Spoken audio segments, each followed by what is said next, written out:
At a dusty Montana livestock auction, mountain man Calder Wynn thought he was just passing through, until a starving husky with a wooden tag reading $1 lifted his head and locked eyes with him.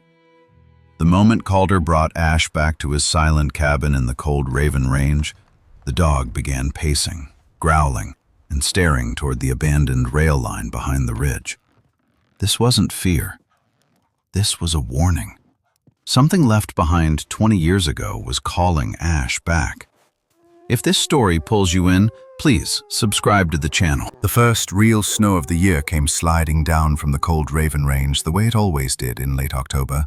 Slow at first, and then all at once.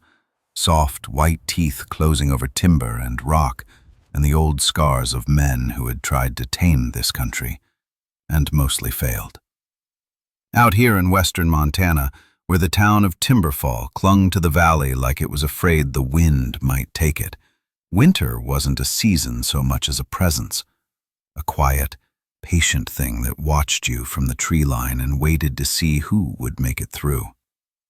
Calder Wynn had been making it through for 42 years, though if you asked him when his life had truly started, he would have said it began the day he stopped talking so much. He was a long, lean man with a frame corded by labor instead of gym work, shoulders squared from carrying lumber and fence posts, hands rough and scarred and browned by high country sun. His hair, once dark as wet bark, had gone sun-bleached at the tips and silver at the temples, tied back most days with a leather thong to keep it out of his eyes. A beard shadowed his jaw in an easy, unhurried line, not for fashion, but because a man living alone on a mountainside didn't see the point in shaving for anyone. Today he wore his usual uniform, a sun-faded flannel shirt under a worn brown leather jacket, the kind that held the memory of 1,000 storms. Old denim jeans stained with pine pitch and engine oil, and scuffed boots that had walked more miles of elk trail and logging road than any truck ever would. There had been a time when Calder wore a different kind of uniform, one stamped with the flag and the weight of orders. The time of desert heat and helicopter noise and the smell of burning that never quite left his lungs. Then came the convoy that didn't make it home, and a name on a black wall, and the long flight back to a town that had already moved on.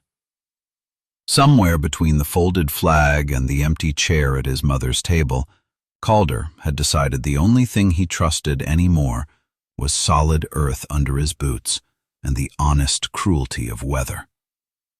So he took his pain and his silence and built himself a cabin halfway up the flank of the cold Raven Range, where the spruce trees grew tight together, and the nearest neighbor was more than a mile of bad road away. That morning, with the storm still building like a held breath over the peaks, Calder drove his battered pickup down into Timberfall, following the rutted track that passed for a road until the forest thinned and the valley opened. He told himself he was going to the livestock auction to look for a used post-hole digger and maybe a decent anvil to replace the one that had cracked last spring when the frost went out of the ground. He did not tell himself he was going, because some part of him needed to hear human voices that weren't just his own memory talking back. The Timberfall sale barn sat on the edge of town, all warped boards and rusting tin roof, its big, sliding doors propped open to let out the smell of hay and manure and coffee that had been left too long on the burner. Inside, men in sweat-darkened felt hats and canvas coats leaned on the rails, hands tucked into pockets against the chill that seeped up from the concrete floor. The auctioneer, a narrow man with a mustache and a permanent squint like the sun had once offended him personally, rattled off numbers into a microphone that hissed and popped with every other word. Cows went through, and a couple of old saddle horses whose best days were behind them, but whose owners couldn't quite admit it. Calder watched with distant interest, his weight resting easy on one boot heel, his canvas pack slung over one shoulder. He nodded now and then to men he knew more by their trucks than their names, accepting a few quiet chin dips in return.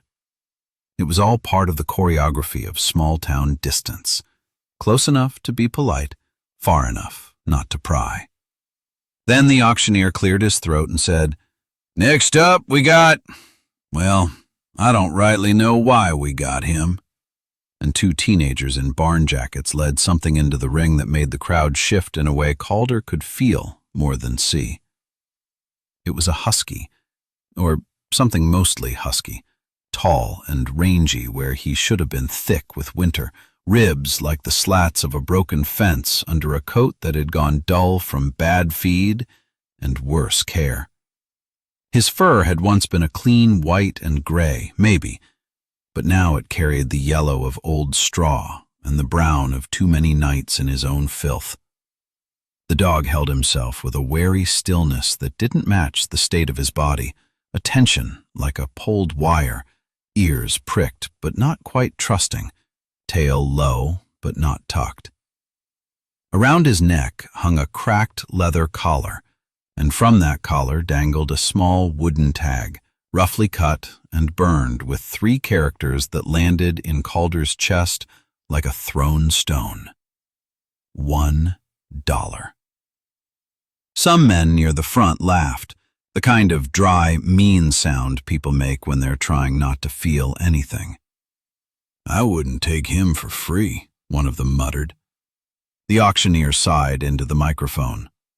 "Owner says he's no good for sled work anymore. Eyes are going. Eats more than he's worth.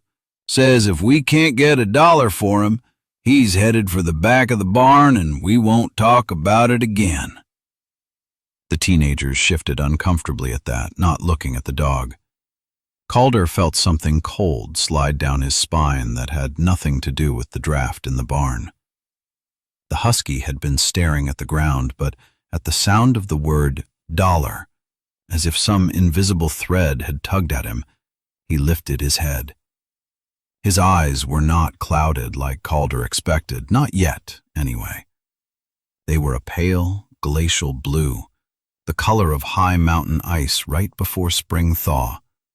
And when they found Calder across the ring, it was like being seen through instead of looked at. For a heartbeat, the noise of the barn fell away. Calder saw himself reflected in those eyes, not the man standing there with a pack on his shoulder, but the version of him who'd come home from overseas and sat on the edge of his childhood bed, wondering why he'd survived when better men hadn't. There was recognition in that gaze, but not the kind that came from memory. It was older and stranger, like the feeling you get when you step onto a piece of land your boots have never touched and somehow know exactly where the creek bends out of sight. Calder's chest tightened, and he didn't like that feeling one bit. "Do I hear $1?" the auctioneer called, voice almost apologetic now.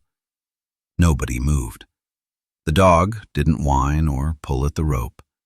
He just kept those ice-pale eyes on Calder, steady and unnerving, as if waiting to see what kind of man he was. Calder's hand was in the air before his mind had fully decided to put it there.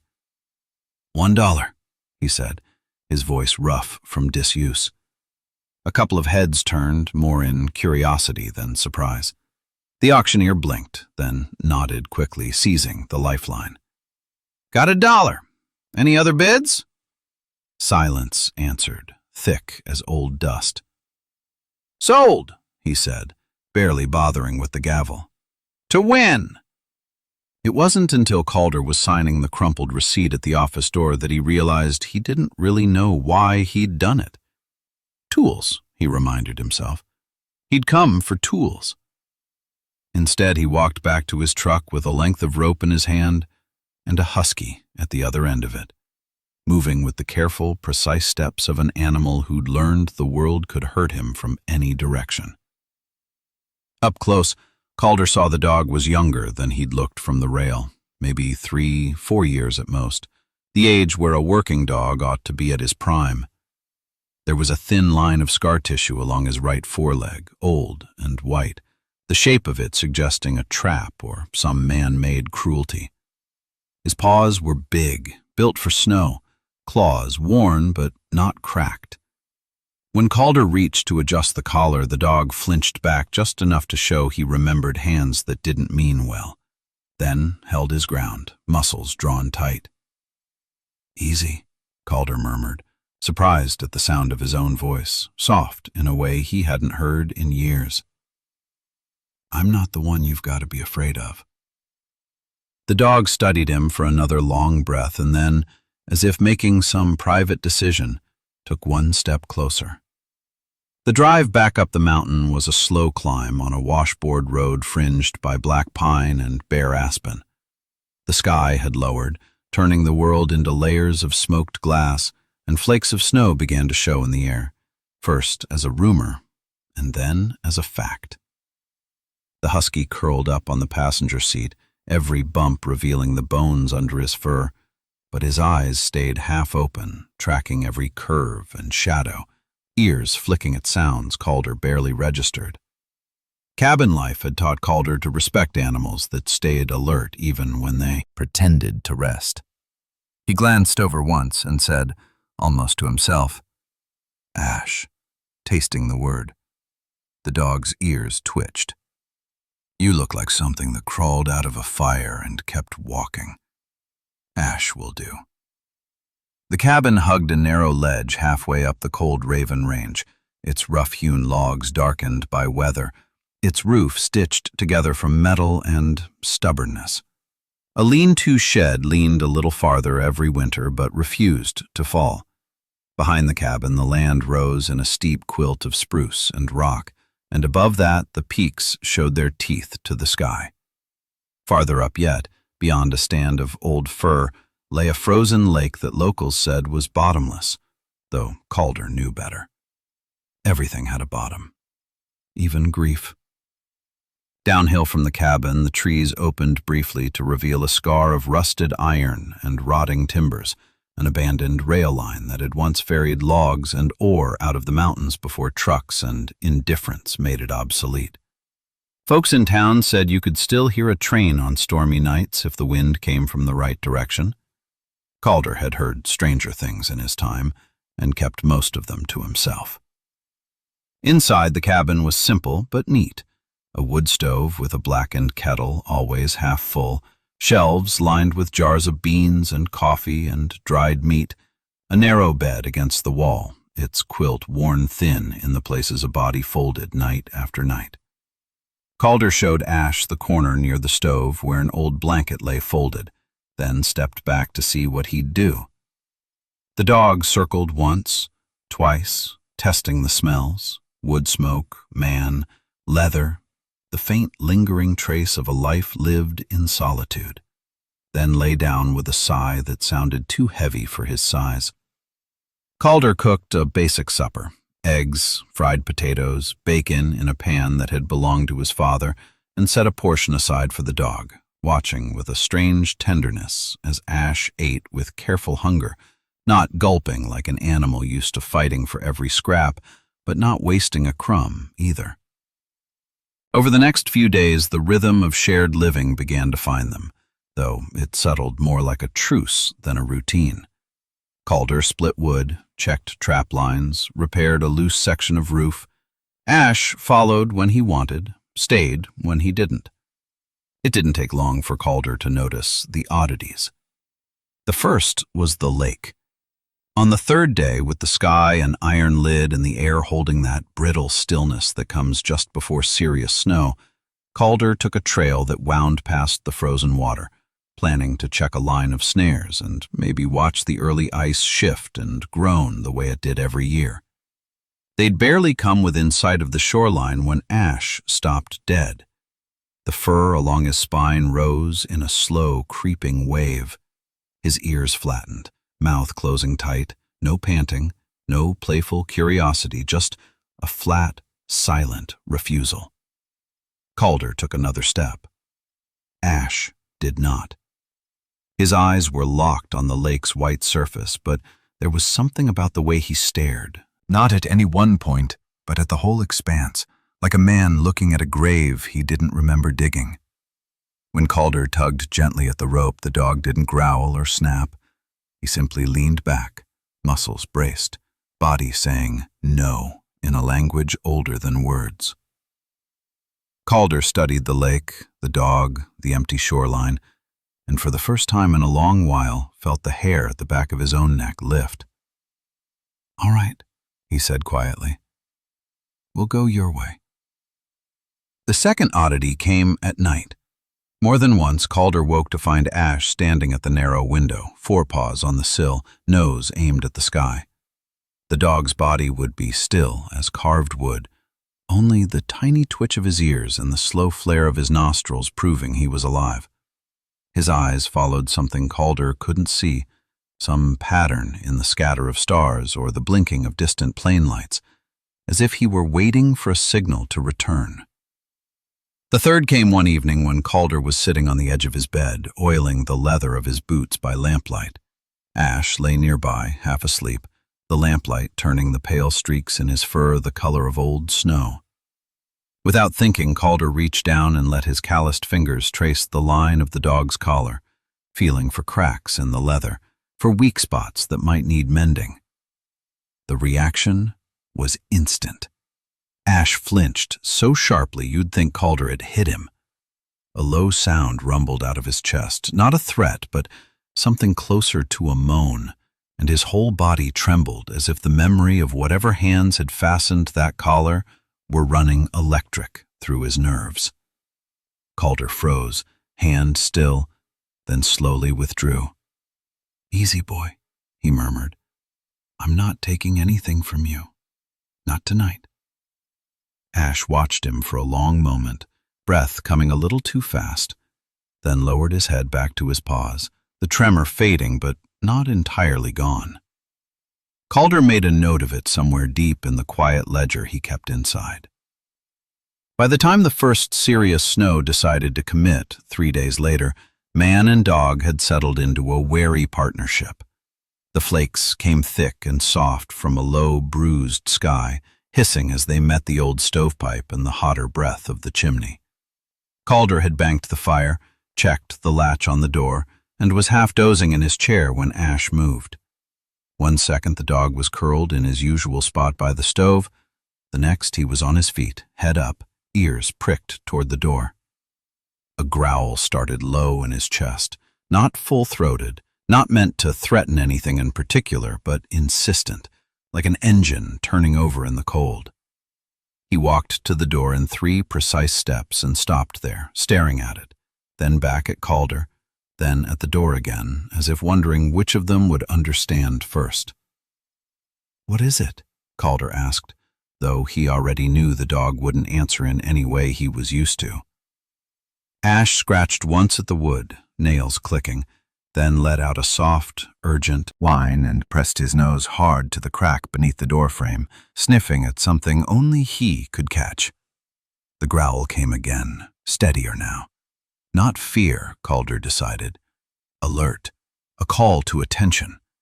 He slipped into his jacket, feeling the familiar weight of it settle across his shoulders, and grabbed the flashlight from its hook. When he opened the door, the wind reached in like an uninvited guest, bringing with it a swirl of snow and the cold metallic smell of deepening winter. Ash pushed past him, out onto the small porch, then down into the yard, his body a gray and white ghost against the drifted white. Instead of looking downslope toward the town, where the faintest glow sometimes bled up from timberfall on clear nights, Ash's whole attention was fixed uphill, toward the dark line of trees and the invisible spine of the old rail bed that cut across the higher slope. He stood there, muscles taut, breath puffing in short clouds, and let out a low, insistent bark that didn't sound like a warning so much as an order. Calder followed his gaze, the beam of his flashlight cutting through the tumbling flakes. For a moment he saw nothing but snow and shadow. Then, far above, near where the rusted rail line curved around the shoulder of the mountain, something flickered. A pinprick of light, there and gone, then there again. Not lightning. The sky was wrong for that. Not a star. The angle was off, and the light bled sideways like it had edges. It came in short, sharp bursts, 3 close together, then a pause, then 3 again. After a lifetime in the mountains and a stint in a war zone where signals meant life or death, Calder knew the pattern even before his mind put letters to it. SOS. His throat went dry. That line hadn't seen a train in 30 years. Nobody lived up there anymore. Nobody sane, anyway. Beside him, Ash barked again, louder this time, and took a step toward the tree line, then another, looking back only once to see if the man would follow. Calder felt the old, familiar resistance rise in him, the part that said other people's trouble wasn't his business anymore, that he'd already done more than his share of bleeding for strangers. But the mountains had a way of stripping you down to what you really were when nobody was watching. And right now, with a dog he'd bought for $1 standing in the snow and pointing his whole body at a light that shouldn't be there, the truth was hard to ignore. "All right," he said quietly, more to himself than to Ash. "We'll go look." As he stepped off the porch, the snow that had been thick and blinding a moment before began to ease, the flakes thinning as if some invisible hand were sliding a curtain back. The wind dropped to a whisper. A path between the trees seemed to open, dark trunks standing aside just enough to hint at a way through. Calder felt the back of his neck prickle, but his boots kept moving, crunching softly in the new snow, Ash trotting ahead with his nose to the invisible trail. It might have been nothing more than a shift in the weather, a coincidence of timing. Or it might have been what the old-timers in Timberfall would have called a sign. The mountain, just this once, holding its breath and letting them pass. The climb toward the upper slopes of the cold Raven Range felt different from every climb Calder Wynne had taken in his years living on the mountain, as if the land itself had gone quiet to watch him move through it. The snow that had eased for their departure now returned in thin, drifting veils that whispered across his jacket, settling in the seams of his gloves and the edges of his beard, while Ash trotted ahead with an urgency that made Calder's pulse mimic the dog's quick rhythm. They followed the faint echo of the SOS light Calder had seen from the cabin, though now nothing visible guided them, only Ash, whose posture stayed taut and focused, nose to the wind, body lowering slightly as though he were tracking something that carried a fear scent older than the frozen ground beneath their boots. Calder kept close behind, boots digging into the crust, eyes scanning the firs and pines that stood like silent witnesses on either side of the trail. He told himself he wasn't afraid, only cautious, but the truth was simpler and harsher.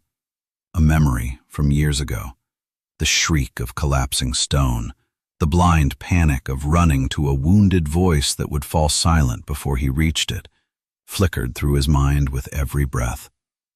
The mountains never forgot your failures. Sometimes they reminded you at the worst possible moments. They reached a small clearing where the wind funneled through the trees, and Ash halted so suddenly Calder nearly stumbled into him. The dog's ears angled forward, body leaning toward a dense cluster of branches.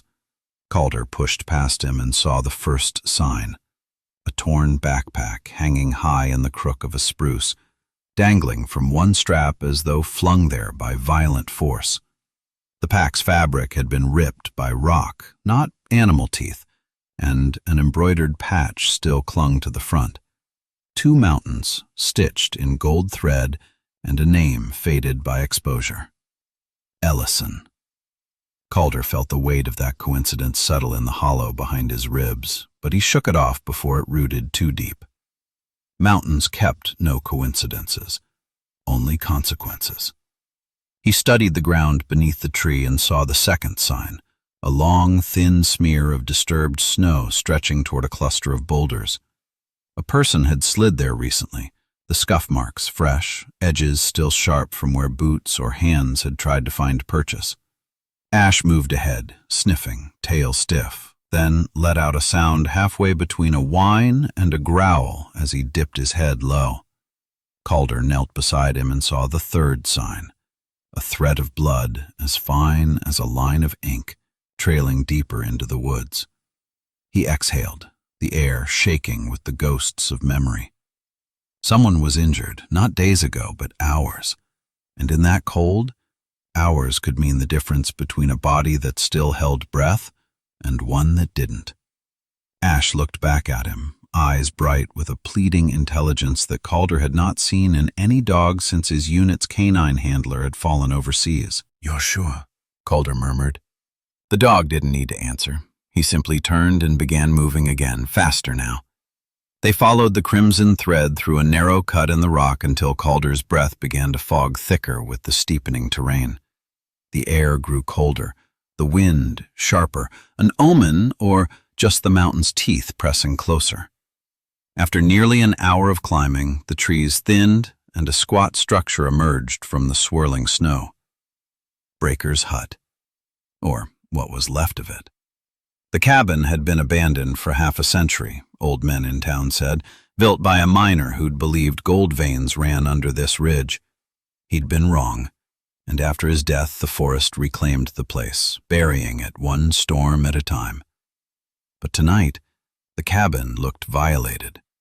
The snow around it was disturbed by tracks, human ones, and a strip of bark was pulled from the door frame where someone had steadied themselves entering. Calder felt a prickle creep up his spine. Ash circled the hut once, sniffing the ground, then padded to the door and stared at it with a tension that made the hair rise on the back of Calder's hands. When Calder pushed the warped wood open, a breath of cold air escaped like the hut was exhaling something it had held too long. Inside, the darkness carried the faint residue of heat, a burned match, a smoldered ember, something small and desperate that had tried to hold the night at bay. Someone had sheltered here recently. Ash swept the room in precise arcs, nose brushing old timber and rusted metal, until he froze near the back wall where a piece of rotted wood had been pried aside. Calder knelt and pulled the panel away, revealing a narrow passage sloping downward into darkness. The smell there was old stone and cold earth, a tunnel unused for decades but disturbed enough now that dust no longer clung to the first few feet. "All right," Calder whispered into the dark, feeling the mountain's silence pressing close as skin. "Lead on." Ash slipped into the tunnel first, his paws making soft, measured taps on the frozen ground. Calder followed with his flashlight, the beam carving weak yellow onto the rock walls. The passage opened into a ravine carved by time and water, Silent Pine Gorge, its steep walls rising like the ribs of some ancient buried creature. Wind funneled through the gorge in low moans. Snow drifted down in spirals, catching the light like small falling ghosts. Ash gave a sharp bark and sprinted ahead. Calder followed the sound into a cluster of fallen timbers. There, half sheltered by rock, lay a young woman. Her face was pale under the dirt, freckles visible even beneath the bruising. Her hair, wild, copper-brown, was matted with melted snow, and her coat was torn where the rock slide had caught her. Her leg lay at an unnatural angle. Her eyes fluttered open at the sound of Calder's boots. For a moment she looked terrified, and then, slowly, relief softened the tension in her jaw. "You're real," she whispered. Her voice sounded like wind over broken glass. "Name's Calder Wynn," he said gently, crouching beside her. "This here is Ash. We saw your signal." "Not me," she rasped, shaking her head with effort. "Someone else. Still up there." The words fractured on her lips. Calder pressed a hand lightly to her shoulder. "We'll get you out first. What's your name?" "Mara," she breathed. "Mara Ellison." The name struck him like a dull hammer. The backpack, the patch. Up close, her features seemed carved from the same stubborn grit as the mountain itself. eyes too determined for someone in such pain, a jaw set in the same line of those who've carried burdens too heavy for their years. She couldn't have been more than 25. Ash nestled close to her good side, pressing his warm body against her chilled ribs, his nose touching her hand as though urging her to stay awake. Mara blinked down at him with a strange softness. "He looks like Elijah's dog," she said faintly. "My brother. He came up here looking for something. I followed a day later. Then the rocks." Her breath trembled. Calder felt something inside him shift, a quiet, painful echo of his own past. He checked her injuries with careful, practiced hands, training from another life rising unbidden.